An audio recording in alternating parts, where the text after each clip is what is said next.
الحمد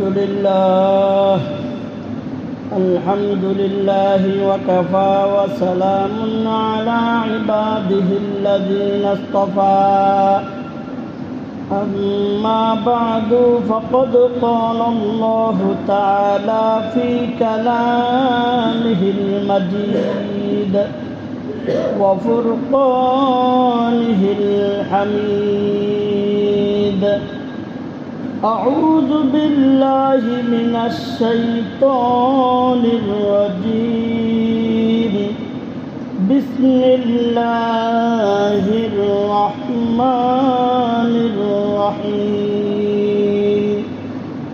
يا أيها الذين آمنوا كتب عليكم الصيام كما كتب على الذين من قبلكم لعلكم تتقون وقال رسول الله صلى الله عليه وسلم من صام رمضان إيمانا واحتسابا غفر له ما تقدم من ذنبه بارك الله لنا ولكم بالقرآن العظيم ونفعنا وإياكم بالآيات والذكر الحكيم.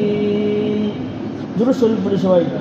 اللهم صل على محمد وعلى آل محمد كما صليت على إبراهيم وعلى آل إبراهيم إنك حميد مجيد.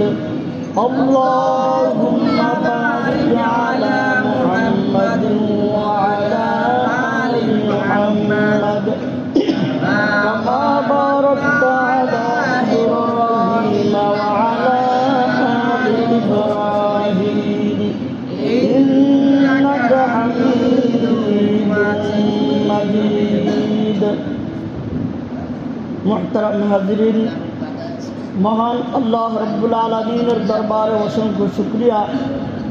তিনি আমাদেরকে অত্যন্ত দয়া করে মাহে রমজানুল মুবারকের প্রথম জুমার নামাজ আদায় করার পাশাপাশি কিছুদিনই আলোচনা করার জন্য, শোনার জন্য পৃথিবীর সর্বশ্রেষ্ঠ স্থান মসজিদে আসার এবং বসার তৌফিক দান করেছেন। এজন্য দিল থেকে কালিমাটা শুকর আদায় করি, বলি আলহামদুলিল্লাহ। রহমত, মাগফিরাত এবং নাজাতের পয়গাম নিয়ে মাহে রমজানুল মুবারক আমাদের মাঝে এসেছে। এই কথার অর্থ হলো এই মাস এমন একটা মাস যেই মাসে প্রতিনিয়ত আল্লাহর রহমত বৃষ্টির মতো বর্ষণ হইতে থাকে। আল্লাহর রহমত বান্দাদেরকে খুঁজতে থাকে, বাহানা খুঁজতে থাকে, কোন ওসিলায় কোন বাহানায় বান্দাকে মাফ করে দেওয়া যায়। এই মাসে অসংখ্য বনি আদম আল্লাহ তাআলার পক্ষ থেকে মাগফিরাত লাভে ধন্য হয়। এই মাসে অসংখ্য বনি আদম যারা আযাবে গ্রেপ্তার ছিল, আযাবের মধ্যে ছিল, তারা ওই আযাব থেকে পরিত্রাণ পেয়ে চিরস্থায়ী জান্নাতের অধিবাসী হয়ে যায়। সুতরাং আমরা যারা আছি, আমরা যদি ওই আল্লাহ তাআলার রহমতের বৃষ্টিতে ভিজতে চাই, যদি আমরা আল্লাহর পক্ষ থেকে মাগফিরাত লাভে ধন্য হতে চাই, আমরা যদি ওই আযাব থেকে, যাদের আযাবের লিস্টে নাম চলে গেছে, ওই লিস্ট থেকে আমাদের নাম যদি বাদ দেওয়াতে চাই, তাহলে আমাদের কি করতে হবে? মাহে রমজানুল মুবারকের প্রতিটি মুহূর্তকে নেক আমলের মাধ্যমে সুসজ্জিত করতে হবে। কিসের মাধ্যমে? নেক আমলের মাধ্যমে সুসজ্জিত করতে হবে। কোন এক কবি একটা সুন্দর কথা বলছেন, এক চশমে জাদান গাফেল আজা শাহে নাবাসি, এক চশমে জাদান গাফেল আজা শাহে নাবাসি, যে তুমি এক পলকের জন্য তুমি এক পলকের জন্য তোমার প্রিয়তম প্রভু থেকে বিমুখ হয়ে যাও না।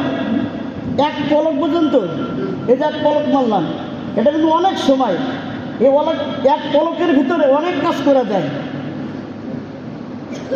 এক পলকে অনেক কাজ করা যায়, সেদিকে গেলে আবার লম্বা হবে।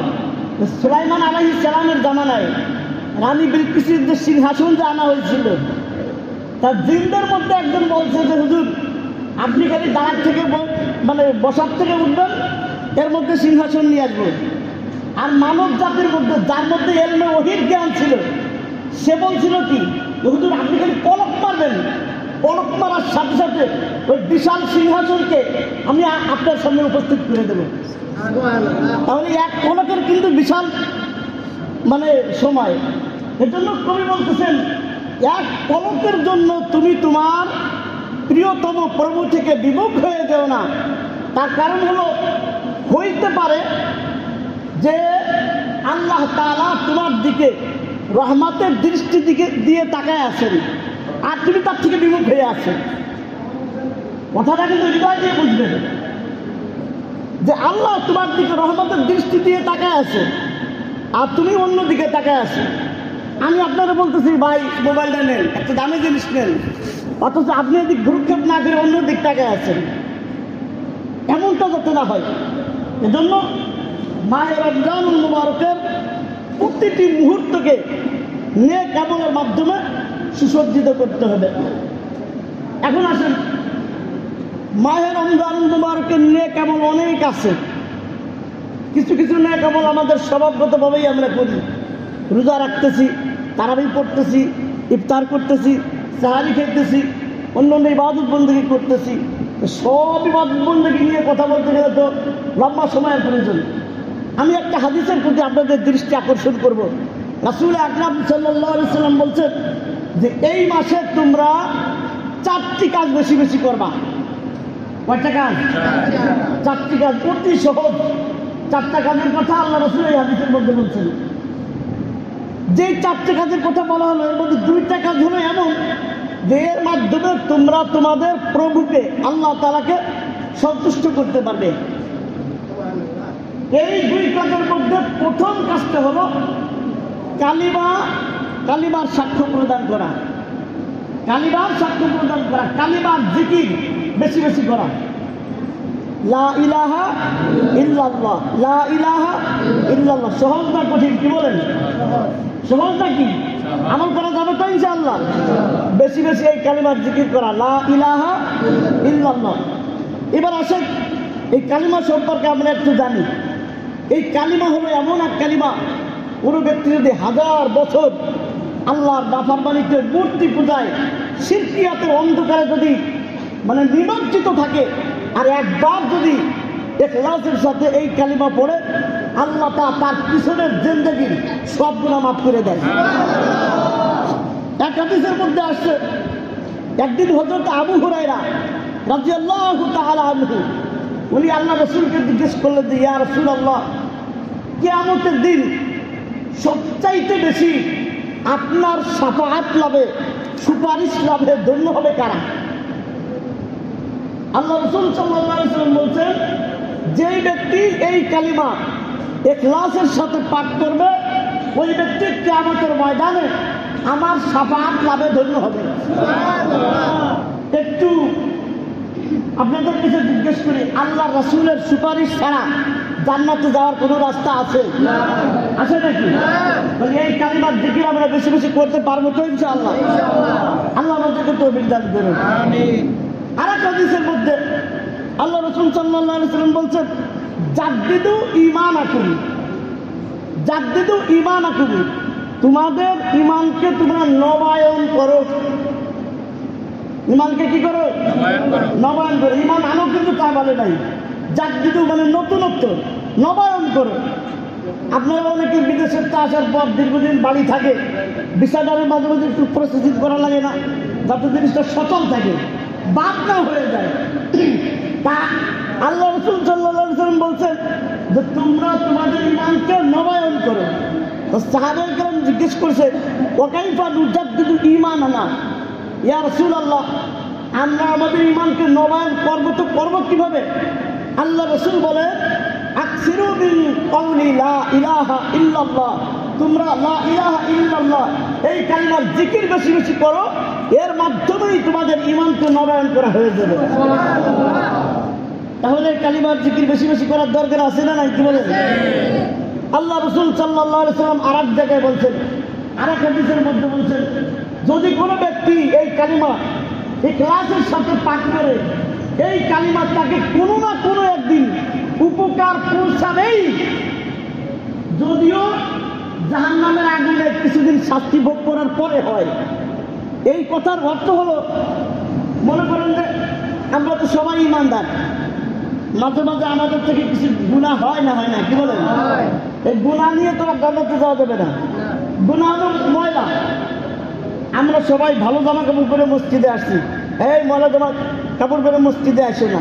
তা জান্নাতে ওই গুনার ময়লা নিয়ে ঢোকা যাবে না, এর আগেই তওবা করে যাইতে হবে দুনিয়াতে। তা কেউ যদি তওবা না করে যায়, তাহলে এটা একটা সেটা জং দূর করার। গুনাহটা হলো একটা জং, জং লাগলে আমরা র্যাপ দিয়ে পরিষ্কার করি। তাই গুনাহ নামক এই জঙ্গের র্যাপ হলো তওবা। তওবা যদি কেউ না করে যায়, তাহলে জাহান্নামের আগুনে কিছুদিন, তাহলে দেখেন না কুরবানির সময় আমরা ছড়িয়ে যে কাবারের কাছে দিয়ে আসলে পানিটি দিয়ে র্যাপ দিয়ে ঘুষে পরিষ্কার করে দেয়, জাহান্নামে কিছুদিন জ্বলতে হবে। তা আল্লাহ রাসূল বলেন, যদি কোনো ব্যক্তি এই কালিমা ইখলাসের সাথে পাঠ করে, যেহেতু তার ঈমান আছে কিন্তু দুনিয়ায় শয়তানের ধোঁকায় পড়ে গুনাহ করেই ফেলছে, এই শাস্তি ভোগ করার পরে হলেও সে কোনো না কোনো একদিন আল্লাহ জান্নাতে প্রবেশ করবে।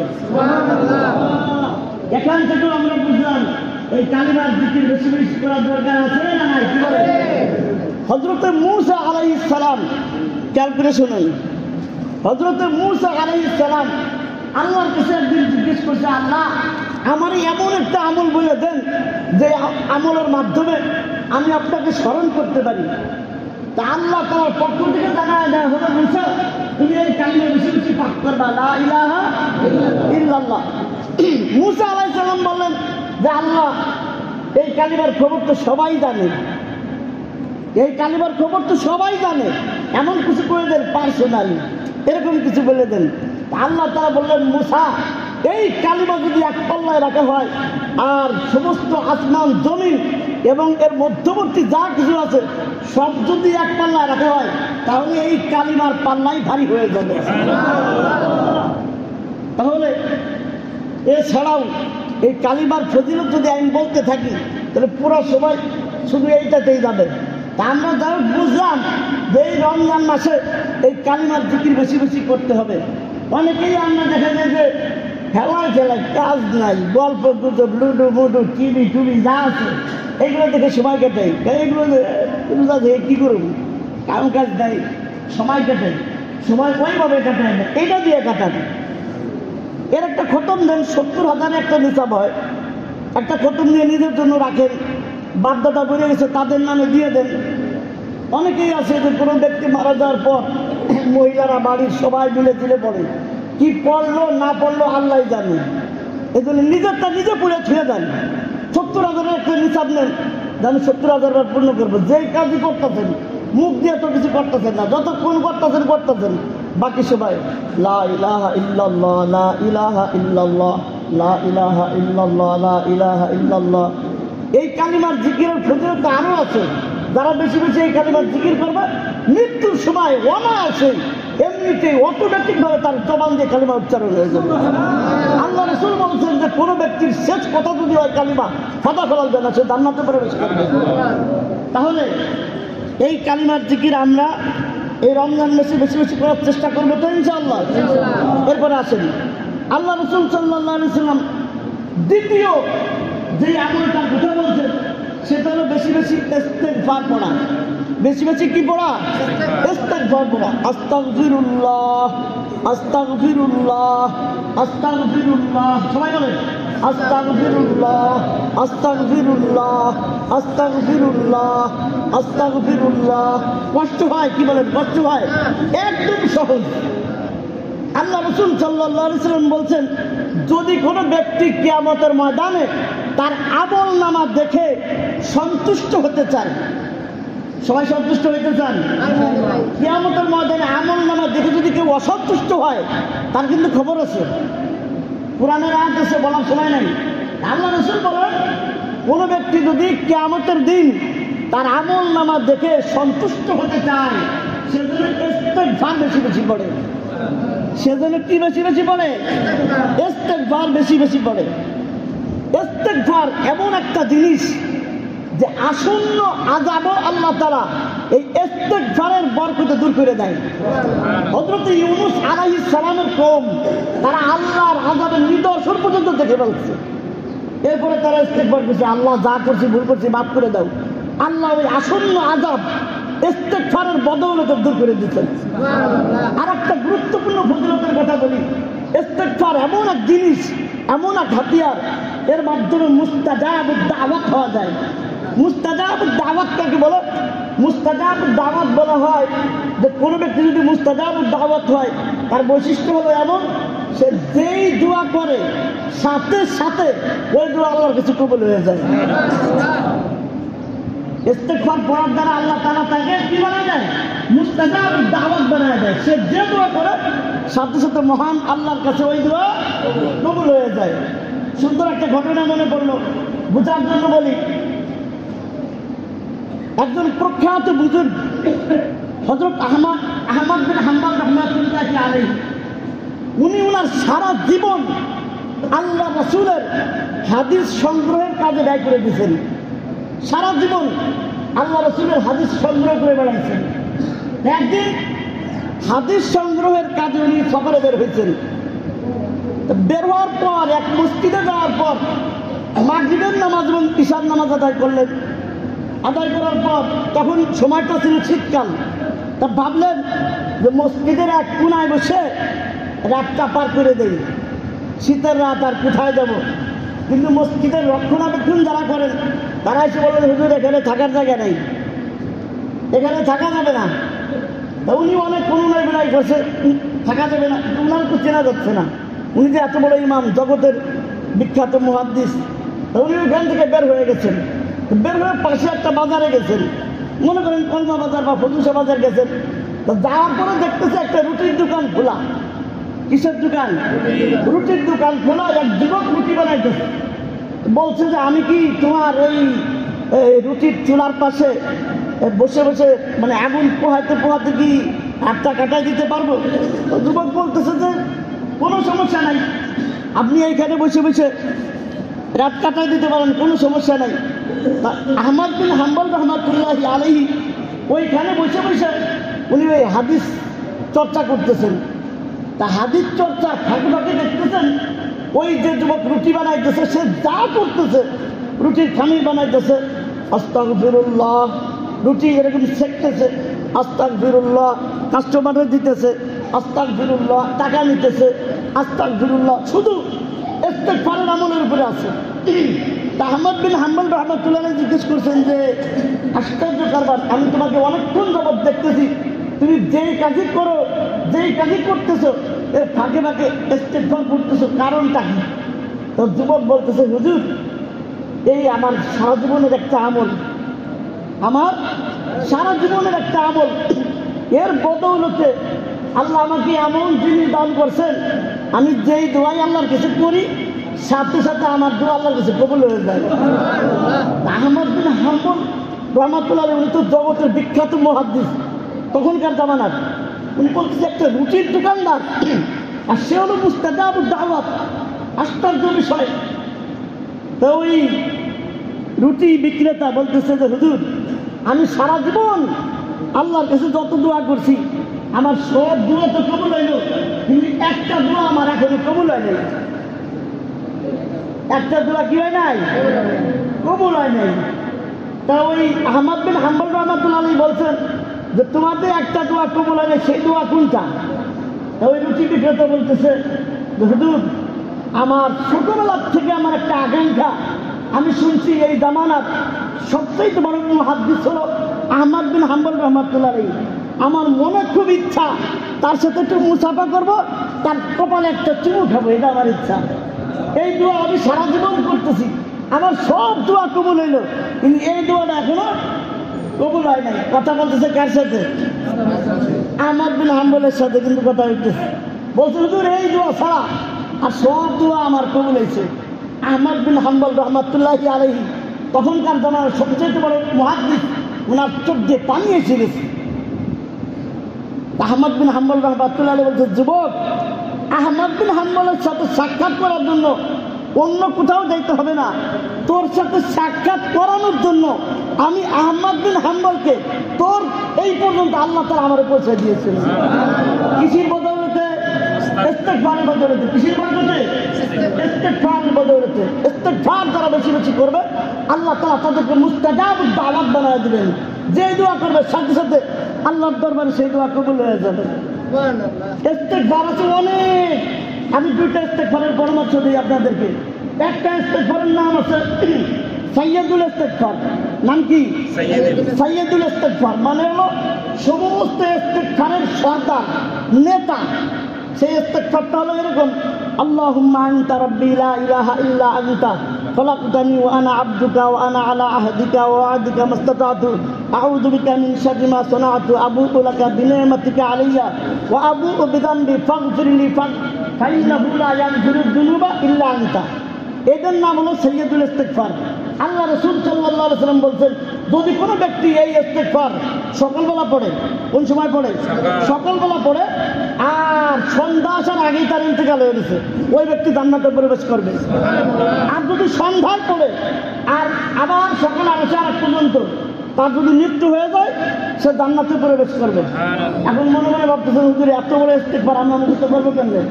এত বড় ইস্তেগফার মুখস্থ করতে পারেন না। দুনিয়ার কত কিছু যে আমাদের মেমোরিতে আছে, কত প্লেয়ারের নাম, আরো কতজনের নাম, সব তো আর বলা যাচ্ছে না মসজিদের ভিতরে। ওইগুলো যদি মুখস্থ করতে পারি, এটা মুখস্থ করার কোনো ব্যাপার? কি বলেন? এরকম একটা ইচ্ছা পোষণ করা যায় যে রমজান মাসে ইনশাআল্লাহ এই ইস্তেগফার মুখস্থ করেই ছাড়বো ইনশাআল্লাহ। পারবো ইনশাআল্লাহ। আল্লাহ আমাদেরকে তৌফিক দান করুন। অনেক ছাত্রদের মুখস্থ আছে, আমার মুখস্থ আছে। যখন মন চায়, হুজুর আমার সাইয়্যিদুল ইস্তেগফারটা একটু শিখায় দেন, বলা যাবে না ইনশাআল্লাহ? আল্লাহ আমাদেরকে তৌফিক দান করুন। আরেকটা ইস্তেগফার খুব সহজ আমল। যদি কোনো ব্যক্তি ঘুমানোর সময়, কোন সময়? ঘুমানোর সময় 3 বার পড়ে, আস্তাগফিরুল্লাহাল আযীম আল্লাযী লা ইলাহা ইল্লা হুয়াল হাইয়ুল কাইয়্যুম ওয়া আতুবু ইলাইহি। এই ইস্তেগফার যদি 3 বার পড়ে কোনো ব্যক্তি যদি ঘুমায়, তার জীবনে যত গুনাহ আছে আল্লাহ তাআলা সব মাফ করে দেবে। তাহলে কমপক্ষে এটা একটা সবক। কালিমার জিকির বেশি বেশি করবো, ইস্তেগফার বেশি বেশি পড়বো, আর কমপক্ষে এই দুইটা ইস্তেগফার আমি প্রয়োজনে লেখে ছাপাই দেবো ইনশাআল্লাহ। মুখস্থ করবেন না? আল্লাহ আমাদেরকে মুখস্থ করার তৌফিক দান করুন। এটা হলো হাদিসের একটা অংশ। সময় শেষ। হাদিসের আর একটা অংশ হলো, আল্লাহ রাসূল বলেন, আর যে দুটো কাজ আছে, এই দুটো কাজ তোমাদের জন্য খুব প্রয়োজন। একটা হলো জান্নাতের থেকে জান্নাত, আল্লাহর কাছে জান্নাত চাওয়া, বেশি বেশি আল্লাহর কাছে কি চাওয়া? জান্নাত চাওয়া। আর হাদিসে আছে জান্নাত চাইলে জান্নাতুল ফেরদাউস চাও। কোন জান্নাত চাইতে হবে? জান্নাতুল ফেরদাউস। আল্লাহর কাছে বেশি বেশি দোয়া করা, বাংলায় বলা, আরবিতে বললে আরবি বলবেন। আর আরেকটা কাজ হলো জাহান্নাম থেকে বেশি বেশি কানা চাওয়া, যে আল্লাহ আল্লাহুম্মা আজরিনি মিনান নার। এটাও বলতে পারেন যে আল্লাহ আমাদেরকে জাহান্নাম থেকে বাঁচান। আমল করার চেষ্টা করবো তো ইনশাআল্লাহ। 4টে আমল, কালিমার জিকির বেশি বেশি করবো, ইস্তেগফার বেশি বেশি পড়বো, আল্লাহর কাছে বেশি বেশি জান্নাত কামনা করবো, আর আল্লাহর কাছে বেশি বেশি জাহান্নাম থেকে পানা চাইবো। পারবো না ইনশাআল্লাহ? এই আমল যদি করি তাহলে মসজিদের সমস্ত কথাবার্তা এমনি বন্ধ হয়ে যাবে। অনেকেই মসজিদে আসার পরে এমন অবস্থা হয়, আশপাশের লোকজন নামাজ পড়তেও কষ্ট হয়। ওই গল্প সল্প বাদ দিয়ে এই জিকিরগুলো করবো তো ইনশাআল্লাহ? আমরা করবো। বাড়িতে, বাসা বাড়িতে যারা আছে তাদেরকে বলবো তারাও যাতে আমল করতে পারে।